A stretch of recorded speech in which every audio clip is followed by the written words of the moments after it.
Yes or no. Black and white. Ones and zeros. Thumbs up or down. These phrases represent the binary nature of our society, a nature that, as expressed by Douglass Rushkoff, is reinforced by the binary nature of the digital world. On account of this, our digital media is biased toward a reduction of complexity and nuance. Gray areas are no more. This black and white nature of the modern world is more obvious in some areas than others. For instance, it's easy to see it in modern politics, with how radically polarized the cultural landscape has become. Where it may be less obvious is in our day-to-day discussions of the media that we enjoy, however casually or passionately. If a movie gets more than 75% on Rotten Tomatoes, it's Oscar material. If it doesn't live up to the hype, it's a worthless contrived cash grab. Pieces of entertainment are no longer seen as more or less than the sum of their parts. Rather, they must either be the best or worst thing ever. I think it's very frustrating how it seems everything is either black or white. There's no gray when it comes to any type of media, whether it be television, movies, books, music that comes out. And I think it's really for two primary reasons. The first being that everyone wants to have an opinion and they want to be like the quickest one out the gate with that opinion.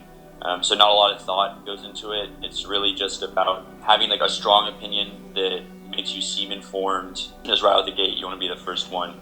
And then two, I think it really comes down to you can defend anything as your own opinion, and you're just in the clear at that point. So, for example, with Game of Thrones, a lot of people were throwing some shade at season 8, saying it was poorly written and it was just garbage compared to the other seasons.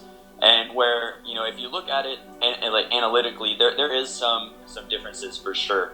But I don't think that's because it was bad or because they didn't care. I think that's just kind of what people see on the surface, and they don't really want to put much more thought into it. It's kind of cool to hate on it, if that makes sense.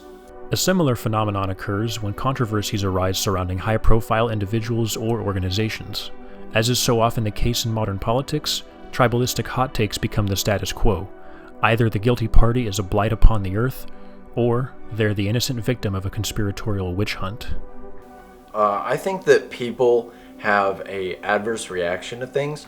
I think whenever they see something that they don't agree with or that they conceive as hurtful, as harmful to society, I think that people have a 0 to 100 reaction. There is no middle ground. It's either they love it or they hate it. And if they hate it, then some people feel the need to go out of their way to rid society of it because they see it as absolute wrong or absolute right. I think today it's very guilty until proven innocent, whereas you should see the person, what did they really mean by this? I think that people need to realign themselves with maybe not whatever they were thinking, but whatever the person who said it was thinking. Think about all avenues before you cast down your hammer and make a judgment about someone. Wherever our binary habits originate from, one thing is for certain. The architecture of our digital media is biased toward reinforcing them. To develop a more well-rounded society and culture, we would do well to embrace nuance and complexity. So let's value the gray area.